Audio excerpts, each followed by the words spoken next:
Good morning, good afternoon, good evening. Depends upon when you're listening. And welcome to The Solution. Nothing changes if we change nothing. We're the New York City Prevention Resource Center. We're housed at Children's Aid. And we are back after way too long a break. We did want to come back sooner, but the work has been what we put as a priority and helping coalitions and just increasing the voice of prevention throughout New York City. And here's my partner in crime. Like Ronnie said, it's the time of the day. So hello to you. Chevar Francis, let the PRC. Well, we're the co-hosts of the solution, and like Ronnie said, it's been too long. I miss doing this podcast and having these conversations, and we're bringing back. Well, not we're not bringing back. We're doing. This is one of our favorite segments, the host to host, where we actually talk about things that are going on in the world through the lens of prevention and how you deal with it. Whether it's we talked about things in the past, whether it's depression or family involvement or in a variety of things. But we're going to continue that conversation. And like I said, I'm excited. If you can hear my voice, super excited. Haven't done this forever, and I have purple on my favorite color. So I'm excited. Right? Let's make it happen. I'm excited too.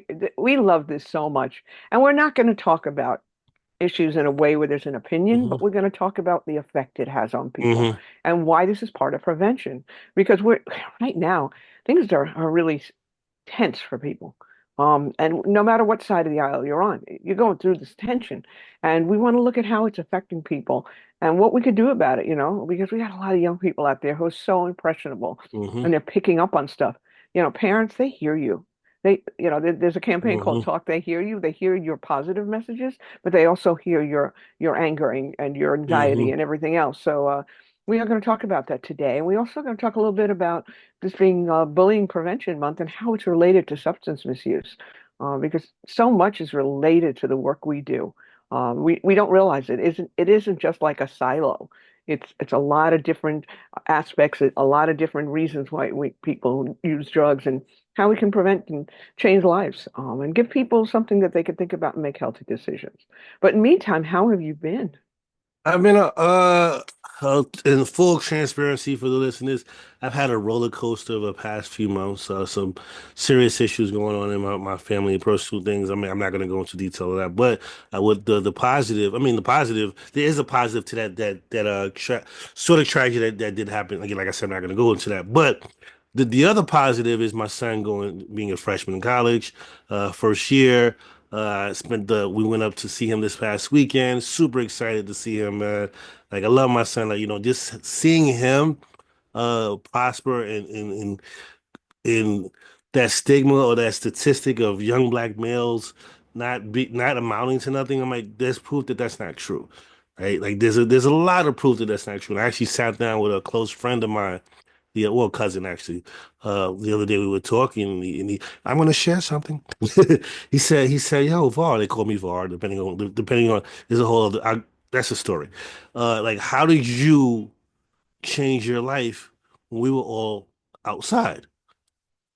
And I was like, it was a choice for me, just like it was a choice for you. Like, what benefits was it me being outside in the streets? Did it benefit me in any way, shape, or form? Like me doing certain things, me being around a certain crowd, like what was the benefit? What was the gain? And that's something we talked about. And he was like, "You're right." Perfect example. And uh, sneaker collector, traveler, collector of things, what have you. And I remember one time I went on vacation and came back home, and a group of friends asked me how much I spent. Told them how much. He's like, "Wow, why'd you spend that much? But where'd you get that money from?" I said, "The same money that you smoke with your weed, I don't smoke and drink." And it wasn't a shot towards them. It was like, that's where my money went. It was like, hey, I don't want to be here. I don't want to say I haven't traveled the world. I haven't traveled the country. I'm a parent at that time. I was 24. My daughter was born. Yeah, so I wanted to travel. I want to get out and experience the world. And that was again that was a choice. And it wasn't me, like I said, punching down on them because I felt like they were punching down. Why would you spend that much money on a vacation? I'm like, why would you spend that much money on marijuana or alcohol? Like I'm not judging you because you do what you do. I love you. I come see you. I hug you guys. Like, and this is your choice. What I do with my life is a choice. Like I said, I explained to my cousin that it was a choice to me. Not, I was a teenager. My first thing going to college, my first thing going into college, and it was like I had friends questioning, why are you going to college? I'm like, nah, my retort would be, why aren't you going to college? Like, it didn't make sense to me that you would judge someone for wanting to change their life or going to it, not even change, going to a different direction. Like, because I grew up not doing my best. I'm human, but doing my best not to judge people. So, but like to get back to what I'm doing, my son's in college, and I'm excited about that. And and like I said, it kind of correlates with the story of making choice and having a different aspect in life and seeing like there's actually, like I tell my kids, there's no ceiling for you guys. There's none. And so I always remind them, I remind my friends. And my cousin said to me yesterday, he was like, dude, we need to go hang out and do some of that positive stuff you do. I was like, it's regular stuff, dude.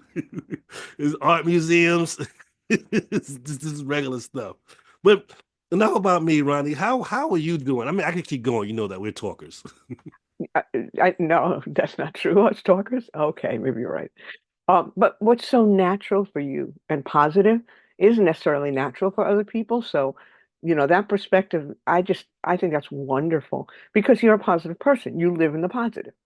But not everybody has that. And people who don't know. I mean, a lot of times on a Sunday morning, I'll get a text to me and the whole team with a beautiful saying or just like this positive post from Chevar, who just writes us this message, and it lifts my day and it lifts everybody's day, and that's how you live. And I try to live in the positive, but I'm doing pretty well. I can't complain.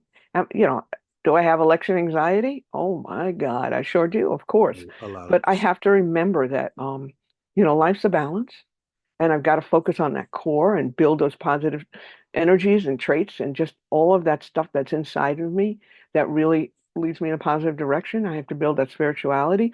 I know that no matter what, I get through anything. And will there be trials and tribulations? Well, of course.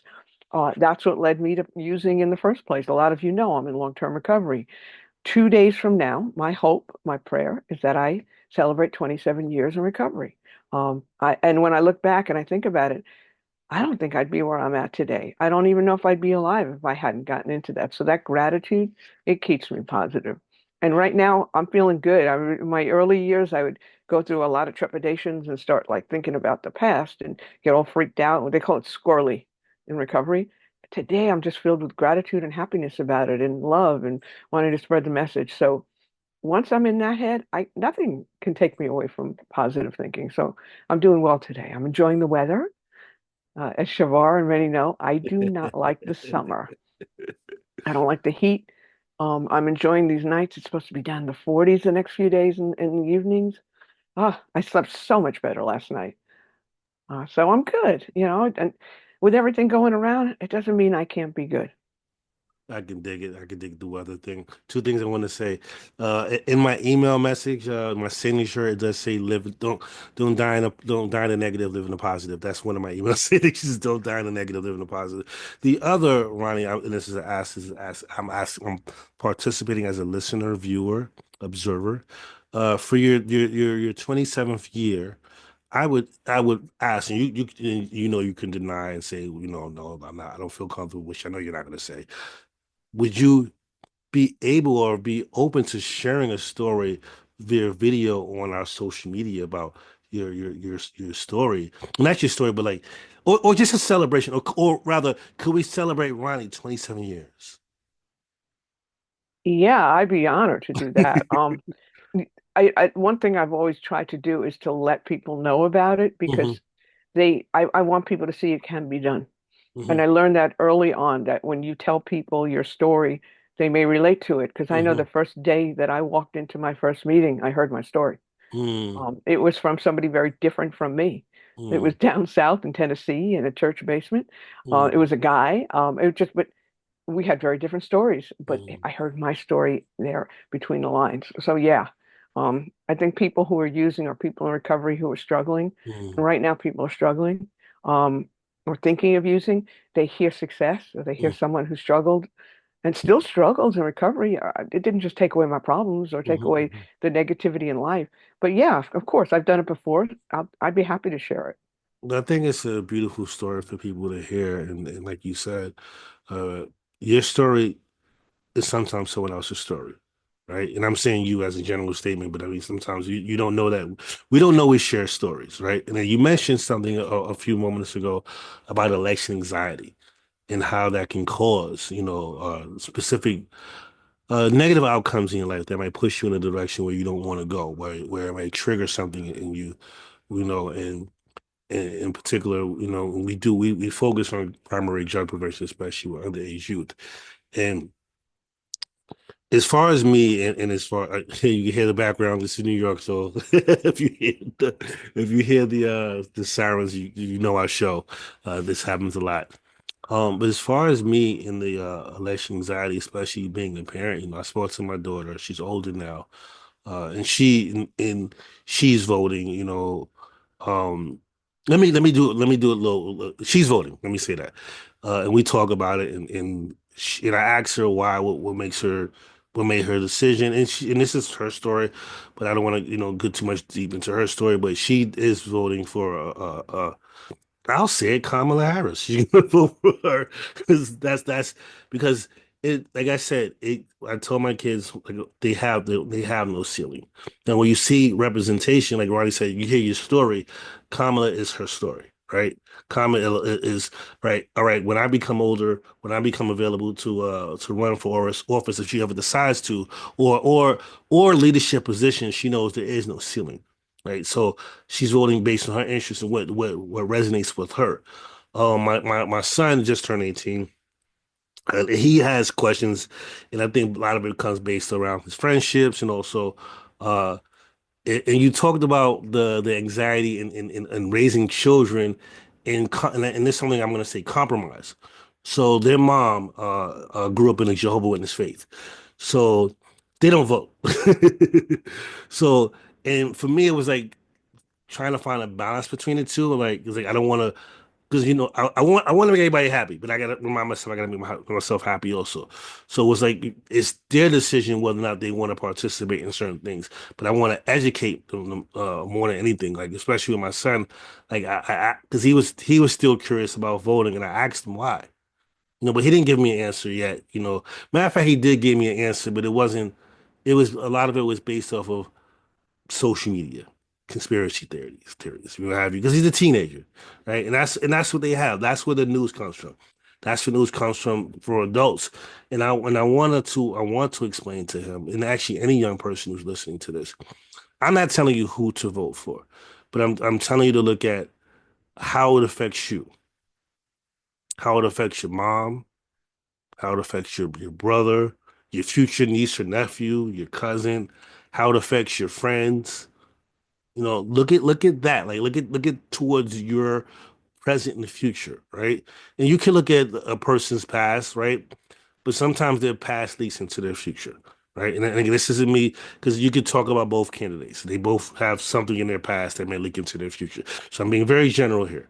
But I think looking into that and educating yourself. And this goes for adults also, not only young people.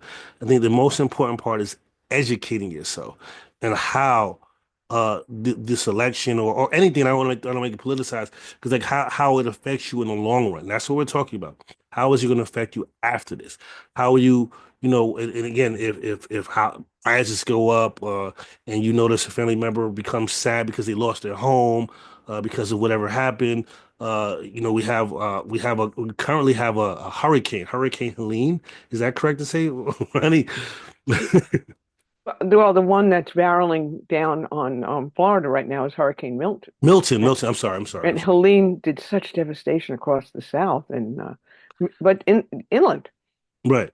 No, but yeah, right now we've got that to add to the anxiety. Yes. And that's what I'm referring to is like, people, again, you have to look at how it affects you. And again, sometimes when we get into these harsh times, how do we deal with it, right? Especially for our younger people. Like Ronnie said earlier, the young people may see. Did you say that? Did you say that to me, or you said it offline? Or you say that here? What's that? Let me hear what you said. How young people see whether you're doing something positive or whether you're doing or you're participating in something negative. They may little feed off your anxiety. And, Yeah, well, I said that early in the show that Don't oh They yeah, Hear You isn't just about the yes, yes, positive messages, but it's also about the ones that create tension and anxiety and other things that could really be detrimental. yes, and I think that's important because what you go through, your child goes through also. What you go through, your family, not everyone, but for the most part, your family goes through, and how it affects them in that anxiety and those issues, and sometimes not all the time, but sometimes some sort of a habit may come out of it to cope. And how do you deal Mhm. with that? And how, sometimes as adults, not all adults, but sometimes adults, we have certain vices where we might drink, we might use drugs, we might yell, we might become violent because this is how we express ourselves, which is, I'm not saying it's a good thing. And sometimes we love, right? We Mhm. paint, we draw, we do this positives also, but the negative parts we have to look at and uh, how do we address it? And then sometimes our young people mimic those. Well, Right. and sometimes, we also sometimes downplay or forget Yes. that, like you said, the mimicking. If somebody out there, if this is making you really anxious, and the weather, the election, Yes. I mean, there's so many things, finances, inflation, housing. I mean, we've got a big list. Baseball. Right now, we've got the Mets and the Yankees in the playoffs, and very often, even in situations that make people happy, they will use alcohol, they use drugs. If your kids see you doing this, that's what they're basing it on. They could also be using because of pressure with their peers.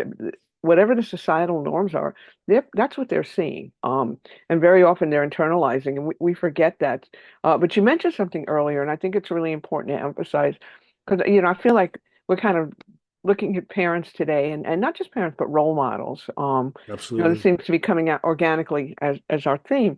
And as far as the election goes and the information, I just want to read a paragraph here. And we're going to include this Psychology Today article, in our links. And it says why kids feel the stress too. And it's before diving into solutions, it's important to understand why kids are feeling the tension. As cognitive science shows, children's brains are still developing, particularly in areas related to emotional regulation and critical thinking. The prefrontal cortex, responsible for reasoning and problem solving, doesn't fully mature until the mid 20s. And we know that with drug use, that their brain is still evolving, still developing. And that's why it's such a dangerous period and why we try to, work to prevent use, especially before 25. So when children hear snippets of conversations, social media clips, news broadcasts, or even playground debates about the election, they may struggle to process this information in a calm, rational way. That says so much in that paragraph. It absolutely does. I mean, if I could add one other thing that I neglected to mention, and I think we talked about this in a previous podcast or an older podcast episode rather, uh, the anxiety of our young people going back to school in Hmm. conjunction with this. Right. And I bring it up because an election that happened a few years ago, when an individual got who won, and we had a lot of young people who were elementary age who parents were removed out of the country because of that election, or the young people. These were 7, 8 year olds Hmm. because of an election freaking out like they're gonna take my mom, they're gonna take my dad. 7 and 8 year olds crying, Yeah. right? I, And yeah. I'm sorry, go ahead. I'm sorry, Ronnie, go ahead. Well, okay, but so you're a parent, Yes. and we'll talk a little bit about some of the evidence-based strategies to use, but I have a feeling yours are already. So how do you talk to your kids about this stuff so that they don't spiral out, so they don't seek other sources to get rid of that tension? I mean, this is all prevention. There's a few things. I always say talk to me or talk to someone that you trust, that's going to give you, it doesn't have to be me, that's going to give you the right advice. Well, I don't want to say advice, outcomes or thoughts, is because I think it's important. I think it's important to have open dialogue with your children, right? And I say that because they are humans, they are people, and I say this all the time. Ronnie will know what I'm going to say. And I always say, when you were younger, you had conversations with your friends. They meant something, right? And they were very logical conversations. And guess what? Your 7-year old, your 13-year old, your 18-year old, your 22-year old. They're adults now, but they are having these conversations, right? And you want to help them understand and navigate these conversations and navigate what's going on. Like I think, and if not, sometimes seeking help, like, and I have family members who went and seeked out professional help. I don't want to put their names out there because that's their story to tell, but seeking the professional help, and it's based off the conversations I had with them. Like, hey, if I can't help you, if you can't help you, what's next for you? You know, in different strategies. I tell them, I talk to my kids about and family members about writing things down, making lists for yourselves. You know, find, like, Ronnie said earlier, we both said earlier, finding something positive for you to do. And it's easier said than done. I know that. Being positive is the hardest thing on this earth to do when there's so much riding against you. I understand that, but sometimes you got to Mhm. take the hard path. So staying positive in a negative world. Absolutely. Is that the name for this podcast episode? Staying positive. Let me write that down. That's one possibility. I mean, it's hard, and I can't imagine being a parent during this time. I mean, I just know what it's like even being a friend or a spouse. In full transparency too, my wife is really concerned. She's really worried about how this election could change our situation in many ways. And I share in that worry. I can't live in it though because it will consume me. So let me ask you a question, Ronnie. And Hmm. I know this is going to be super personal, and you can pass on it. And you said you're coming up on, you share with us you're coming up on your 27th year. And you just shared that the outcome of this election can affect your current situation with your wife. Do you think, or is it would this trigger anything for you, with your sobriety, with what you're going through? Um, Probably not. I mean, Okay, at this okay, point, I have a very different way of living. I was thinking about that earlier as I okay, read a morning meditation. I don't really get those urges anymore. okay, I'm not saying I wouldn't. I've known okay. people go out with almost 30 years Hmm. because something flips. But I have a program. It's not a perfect program, but it's one Hmm. that I do every day that keeps me, clean and sober. And I know Hmm. that's not the most politically correct language, but that's the one that works for me. Hmm. But it keeps me from using to patch the holes in me. Well, I'll put it that way. So I have a lot of outlets. I have spirituality. I have, like I said, a program. I have the things that help me stay in recovery. I talk with recovering people every day, but it's work. If I were to forget all of these things and not do them, then I'd be at a much greater risk of, yes, reacting to that. But um, during other hard times, I remember having the conversation. And when I say hard, I mean just, fear about changes in this country, in this world that could affect each of us. And I remember saying, whatever's going on around me, they don't have control over one thing, and that's what's inside of me. So I've got to nurture that. I've got to love it. And I've got to, make sure that it continues to flourish and grow because that's my source of comfort when I need it. That's my source of wanting to survive another moment during a tough time. And that's my source of joy. So if I don't balance out my life, um, then it definitely would change who I am and my perspective on my recovery. But recovery teaches me that you need to keep nourishing that and you need to keep it growing and you need to be consistent and, not slack off and to think that you got it covered. I don't. I always remind myself, no matter what, I am a choice away from using. Would I use if today? No, probably not. It would take a lot, but I have a lot of resources and a lot of assets in my life, and that's where I'm going to put my focus. I'm not going to lose track of what's really happening around me if it's negative, but I'm going to process it, and I'm going to seek solutions that work for me. And, You know, and I apologize if I framed the question wrong or if it was too personal because I was like, would it trigger you? Is not I, at and all. I and I asked that because we have listeners who may be in a similar situation as you, where again, we don't know what's going to happen. And again, it goes back to people and I'm pretty sure, like we talked about this in the past, you have younger people who look up to you, right? And you are their guiding light, right? They might be adults now, but but Probably grandmothers and grandfathers by now. but we have young people who look up to us, and you are not. And I'm gonna use an analogy for our drivers. You don't only drive for yourself, you drive for everyone around you. And when Um, I'm you, you yeah, know, and I understand that, but it still starts with me, understood, and I can only really, I say the Serenity Prayer every morning, but the only one I can change is me. understood. And hopefully that'll have. But we're going to post this link. But it's funny, the article I was looking at in Psychology Today that talks about practical strategies for helping children, it really works for adults. At Mm. first, they tell you to filter media exposure. Oh Yeah, yes, delete them all. that's so important.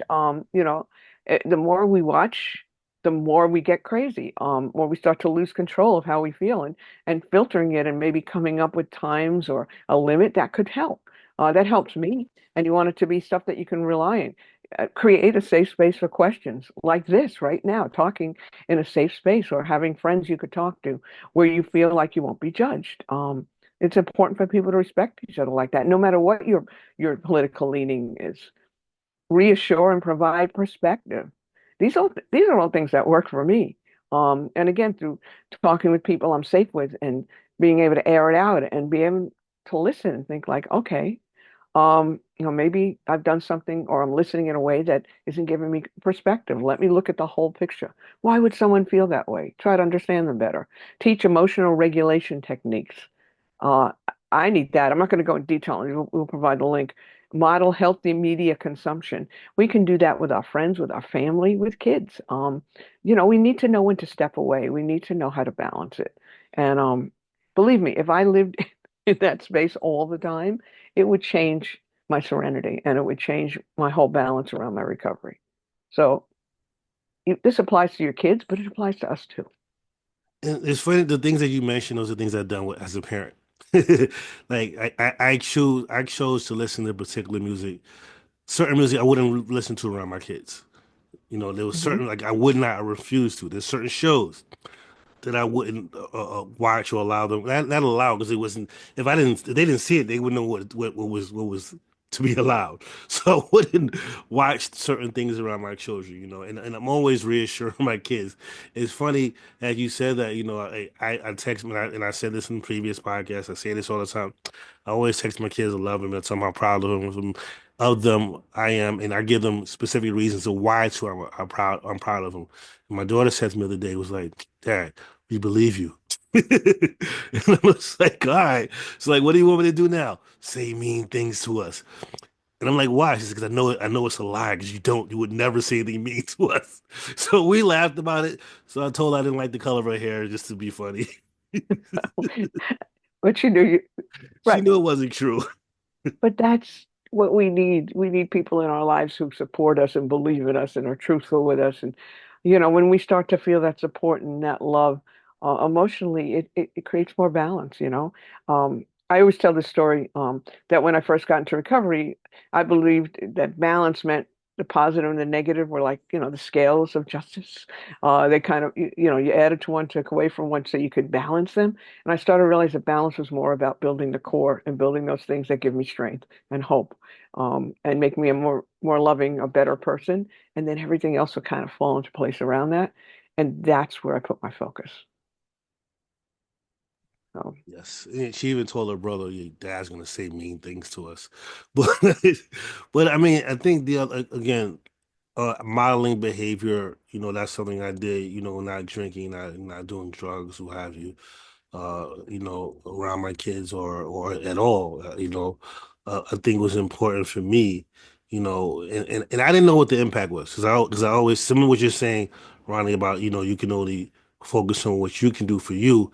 And I always say that, and I said this in the previous podcast, like we had the good child versus the bad child. We always take credit for the good child, but never take credit for the bad child. I take responsibility if my children fail. So, because when their successes, that's their successes. And Mhm. I bring it up because, like my son, like according to what he tells me, he doesn't use anything.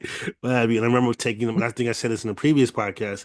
I remember taking them on college tours throughout this last calendar, the beginning of this calendar year or last year, whatever.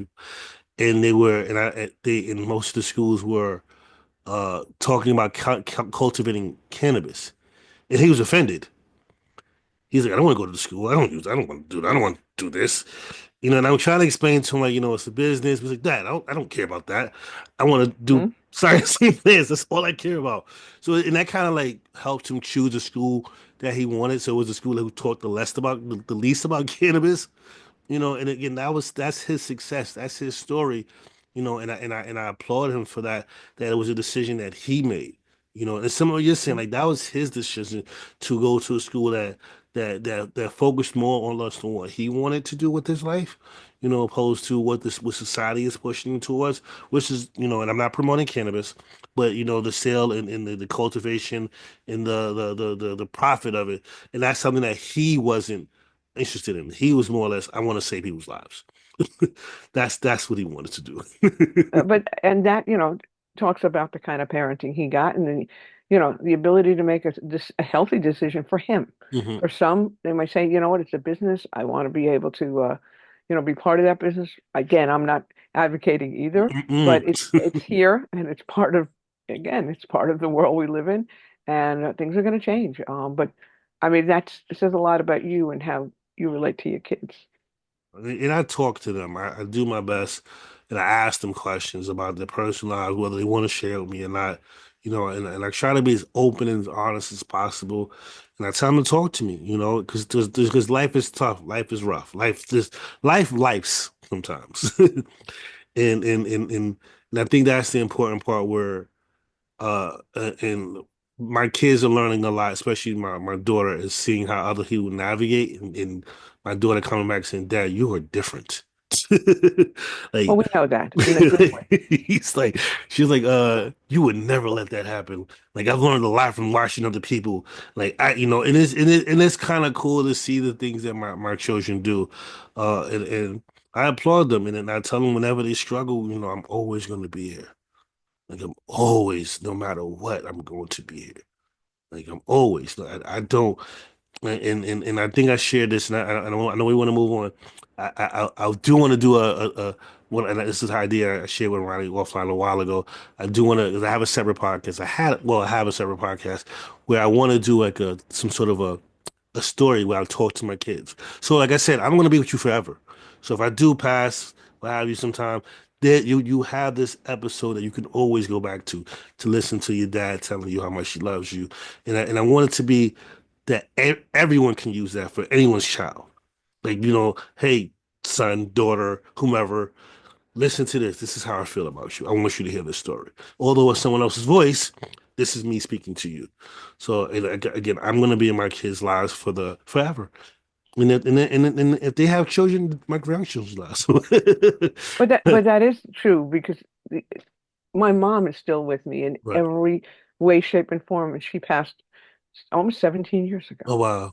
No, wait, 18. I'm sorry, I'm losing track. It happened a long time ago. Um, but she is so with me that no matter what, every single day I feel her, I hear her words, I feel her smile, I feel everything because she really was a major part of my life, and she'll never stop me. I've written songs about it. Mm. Of course, I'm wearing my Taylor guitar. I'm not being paid by Taylor. I just happen to play one. Um, but yeah, I've written songs about, you know, I have one called "Since We Allowed Our Hearts to Touch," and Mm. it was influenced by my mom. It was written for my students when I left New York, um, but it talked about, I'm still gonna feel the laughter. I'm still going to hear it, even though I'm not around you. That will always be a part of each other's lives since we allowed our hearts to touch. I mean, that's permanent. And I mean, a lot of what you're saying is going to definitely be retained for many, many generations. But that's all part of it. But I feel like the parenting piece is really important. Do we have enough time for one more topic, the anti-bullying? Yeah, I think we do need to address that as well. Yeah. And parents are involved in that too. And and this isn't just for parents, it's for young people, it's for grandparents. It's just we're talking to everybody because it can happen on so many levels. That was the other thing that we worked with NYC Pop Partners of Prevention on this month in providing information about how substance misuse and bullying are so connected. Mm. So what would you like to say about the No, bullying I piece? think it's important to talk to your children and have them be open to share about being bullied or being in the bully. You Hmm. know, because that's the part I think people forget to talk about is like what caused you to be a bully. Because there's trauma there, and I'm not defending bullies that in any way, shape, or form, but sometimes what's the reason for you to pick on someone who's different? What's going on in your background? What's going on? And I'm not saying there is, but there's a possibility there's something happening at home that you're possibly being bullied, that you're seeing things that in your house that you're lashing out, in your friendships that you're lashing out at others, where there's a Hmm. possibility that you might be seeing some sort of use, whether it's alcohol, drug use, or physical abuse. So I think the other part, and again, I'm not defending the bullies. But what I'm saying is we should talk to the bullies also and figure out what made you get there. Like what happened. And there's some people who just bullies. That nothing caused them to They're do just, that. yeah, they're just wired that way. But for those but when you do speak, because like I was a program director, similar to Ronnie, when you do speak to these young people, they have stories too. Absolutely. I mean, I remember when I worked in the schools, it was very rare that I met a young person who was acting out for no reason. Mm-hmm. Even if I could think of one time, maybe there was one person who may have had you know, something within their wiring that had them that way or Mm-hmm. react that way, but usually there was a story behind it. And Mm-hmm. does that mean we could always help them change the story? Not necessarily, Mm-hmm. but I saw some major transformations in people. I mean, I've seen former gang members just completely change their narrative, and I know one today who's a police officer. He's a detective, Mm-hmm. and he was, in the throes of the gang, he probably told me more than I should have heard. But he turned his life around. And I've seen the behavioral changes. So yeah, I think we need to be able to speak to everyone and find out what's driving them. and also check in with your children who are being bullied, and ask them, what support should they need? Because what the unfortunate part is, and this is, I don't want this to turn left, but uh, we are in a interesting society, and Ronnie mentioned this earlier, Hmm. as far as like the things to do to help your children turn social media off. Like, figure out how to help your children or help your family members get away from that because there's so much going on there where we unfortunately we see young people unalive themselves for Hmm. for for these things, right? For whatever reason. Unfortunately, we see people, do things that are harmful. Like again, and that's why I kind of go back to the analogy of driver for everyone because, and Ronnie, I agree with you, but at the end of it, as a parent, if something happens to my child, it affects me too. Hmm. Right? And it affects everyone around you, So both sides are true. So, if you really know me, I'm gonna say Chevar. But I do know what I do affect the people around me. Hmm. And I think it's important to check in with your children. And don't chastise them and saying yes, like please don't tell your children they're soft because they got bullied. Right. Don't do that. Please. Like Yeah, important. And you mentioned, that whether they're being bullied or the person who's doing the bullying. And we'll include these links. Multiple studies have found that children involved in bullying, as either the bully or bully victim, have a hmm higher risk for alcohol, tobacco, and cannabis use, and misuse. They use the word abuse in there, but I tend to not use that anymore because of the stigma, compared to bystanders. Hmm. So, there's a lot involved here, and we need to be able to look at that. So, like I said, we're going to provide those links so you can educate yourself a little more. Maybe we'll even do a future podcast where we explore it a little bit more. I agree. Um, but it would really, what I really love to have, I'd love it if some of our listeners or our viewers could either post in the comments or send it to us. They'll have our email addresses, of something positive that they're doing to cope with these stressful times. Mm. I would really love to be able to share some of that. And you don't share your name, but some ideas. So please, you can subscribe to our podcast. You'll see Hmm. that red button. You can send us an email. But what are some positive things you could do with and for your kids or you personally? Because we hear you. We know you're struggling. We know you're out there listening, and that many of you are struggling because we are. And it's part of being human. No matter what side of this you're on, there's still a lot going on inside of you. So please share with us. We'd love to be able to share that with others. Absolutely, what Ronnie said. Please, that is our call to action for you to share with us. How are you coping? How are you dealing? And it's important. And again, I do want to have a deeper conversation about the bullying aspect and how we can support our young people. Like Ronnie said, we'll put those links in it, in our description. This is important, and the reason why I looked at the time, Ronnie, I was, I wanted to get to that, about the bullying piece. I know it's October, and we wanted to cover that, but we have another podcast coming up, In a episode, couple of weeks. so we can And just want definitely to just give one last piece of go data. for it. And again, this is going to be in one of the articles, and they talk about a study that mentions the prevalence of drug use in bullies. And it says only 1.6% of middle school students not involved in bullying reported marijuana use, while 11.4% of bullies use marijuana.